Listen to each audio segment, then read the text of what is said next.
cabinet. Yung pinto niya, sliding pinto niya. Yan, bali bago ko siya buuin, nakapag-cut na ako, nilagyan ko na siya ng grooving para sa ating backing. Ito yung kanyang backing, may grooving para insert yung ating gagawin dito na backing niya. Gagawin ko kasi dito is yung etong ganito, cladding, aluminum cladding para mas maganda siya. Hindi na siya inaanay. Pero ito, plyboard, yan, para nakasaksak na lang siya dyan sa loob. I-insert yung gagawin natin dito sa ating backing. Yan. Yan ang first step natin, tas cutting. Then, para sa sliding, kailangan makata natin yung sliding natin, mechanism, para din tayo mahirapan na may pag nakabuild na.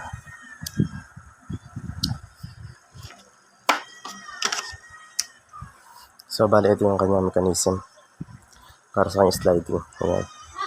Gulong sa ilalim, stopper lang siya ibabaw. Ito yung sa ibabaw niya. Ayan. Tapos yung pinipindot dito.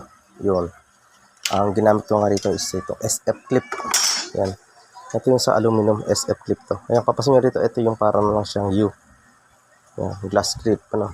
Pero yung glass clip kasi hindi siya kasya. Gawa nga na medyo manipis. Manipis yung glass clip.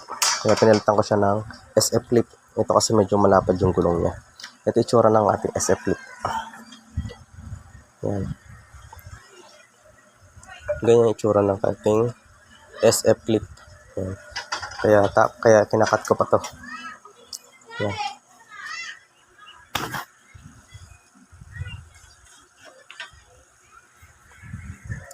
Ikakat ko pa to. Magtitira lang ako ng 1/4. Ayan. Medyo kasi to. Titira ako ng 1/4 kalahati. Kakat natin siya para sa side sa gulong. Naging itsura niyan na to. Nakat na. Ito. Ganito. Ganito na itsura niya. Wala na siya rito mga pipe pick. Ayan. Sakto-sakto lang sa gulong natin to. Kasi hindi sa side yung ating gulong pagka nagkatayo. Ayan. Ayan. Ganyan. Hindi sumasayad. Kaya 1/4 lang ang tinira ko dito. Ayan. So 5/16. Ayan. Hindi sumasayad yung kanyang pinaka-roller. Ayan. Yung kanyang yero. Ayan. Hindi sumasayad. Para smooth yung takbo ng ating magiging sliding door dito. Ayan. Cutting ko lang muna tong isa na to. Itsura niya. Glass clip. Ano to? SF clip. Ayan.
Ng ating aparador o ng ating cabinet. At pinakailalim niya, after natin siyang i-primer, pinasilyahan natin siya ng body filler bago ulit natin siya pinturahan para hindi siya mag-absorb ng moisture. Ito lalo, ito pinakapaan niya yun.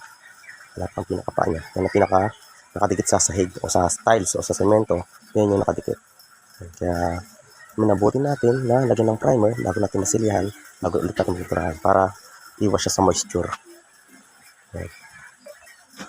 Yung ating aparador, sliding yung kanyang pinto. Bali dalawang sliding. Ito, bali hidden drawers or filing cabinet din sa ilalim. Kaya meron na to. Cladding to para matibay. Kahit nakadikit sa sahig, Hindi siya mag-absorb ng moisture. Lading ito.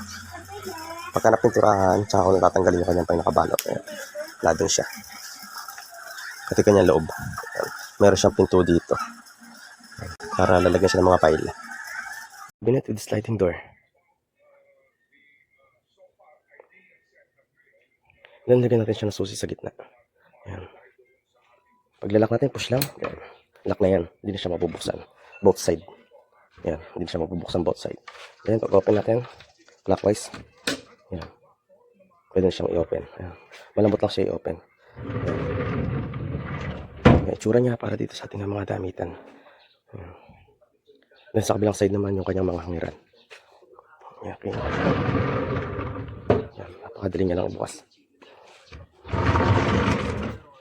Ayan. Kanyang hangiran. Yun yung kanyang hangiran. At the same time, meron tayo dito lagay na drawer sa ilalim. Tagwan ng file. Ayan. Meron siyang susi para safety yung ating filing cabinet. Ayan. Ayan. Cladding na rin sa pinakailalim niya. Para matibay siya. Kasi naka-expose sa ilalim. Para iwas moisture. Cladding siya. Siyempre, laki niya. Hindi na siya mabubuksan. Makalak na siya. Para safety yung kanyang filing cabinet. Ayan. Then, cladding na rin yung likod niya. Siyempre, cladding yan. Ito yung side niya. May tsurang side niya.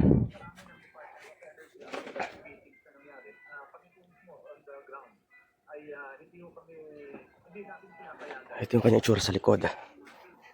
Cladding. Naka-curve, naka-grape siya rito, naka-groove.